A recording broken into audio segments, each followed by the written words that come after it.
Hi, my name is Ashish and I'm a podcaster, and I've been making podcasts on Anchor for a month.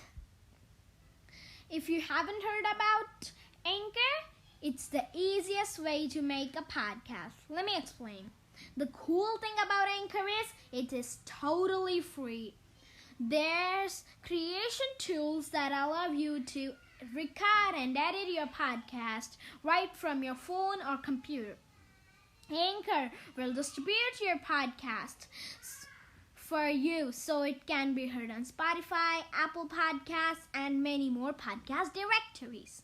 You can make money from your podcast with no minimum listenership. It's everything you need to make a podcast in one place. So, download the Anchor app or go to anchor.fm and make your own podcast. So, what's your podcast? Hi, and welcome back to my podcast, and welcome to my new series, The Mahabharata. The Mahabharata is one of the greatest Indian epics. It begins from chapter 1, the Kuru dynasty. The Kuru dynasty. The story of Mahabharata began with King Bharata, the son of King Dushyant and Shakuntala. He founded the Kuru dynasty, but after his death, his large empire was reduced to a small kingdom. Hastinapur was the capital of this kingdom. King Shantanu was the descendant of King Bharata. He was a mighty ruler. He was famous for his virtues. He was wise, courageous, and a righteous king. He followed a disciplined lifestyle. Going for a walk on the banks of river Ganga was part of his daily routine. One day, during such a walk, he saw a very attractive woman emerging from the river. She was none other than the goddess Ganga. King Shantanu was attracted towards the goddess and proposed her for marriage. The goddess accepted the proposal, but on certain conditions. She said, "O great king of Hastinapur, I am ready to marry you, but I have a condition. That you would never question any of my actions. Remember that the moment you will question me, I'll leave you forever," said goddess Ganga. King Shantanu accepted the condition. The king married the goddess and began a happy life. However, their happiness was short-lived.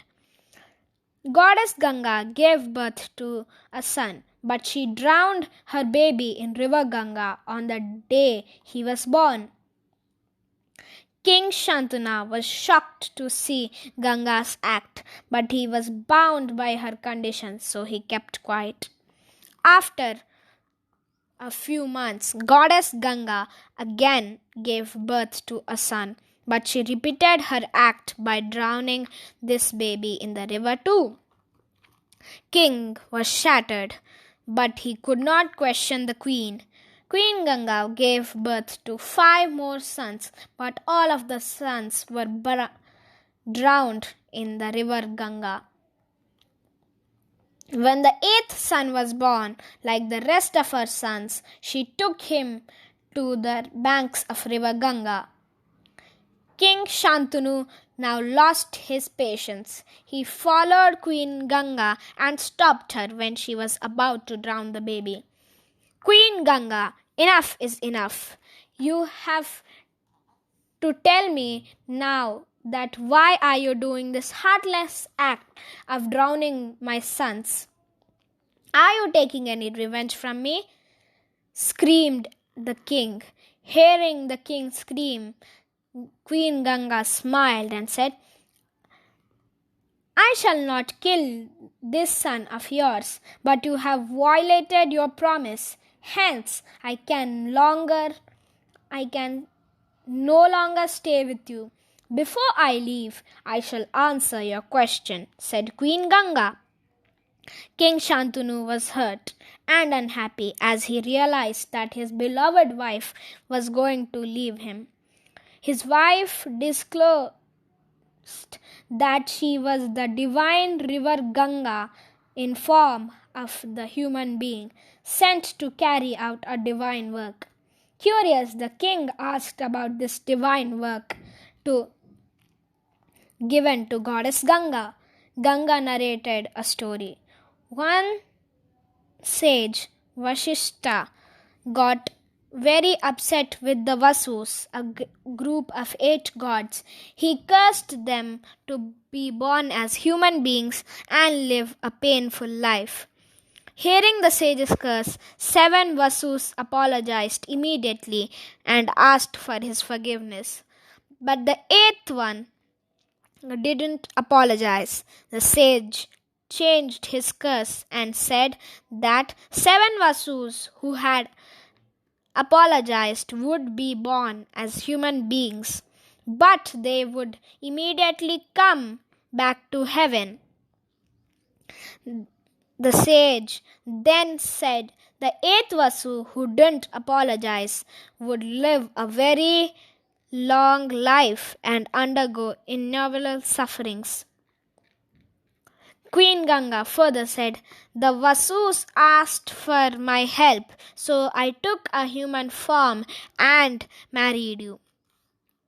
The first 7 sons born to me were the Vasus who had now reached the heaven.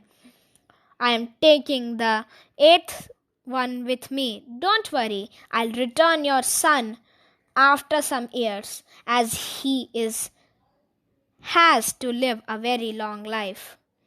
Saying this, the goddess Ganga, along with the baby, disappeared in the water. This was the chapter 1 of Mahabharata, the Kuru dynasty, and I will be back with the chapter 2. Bye, see you in the next chapter.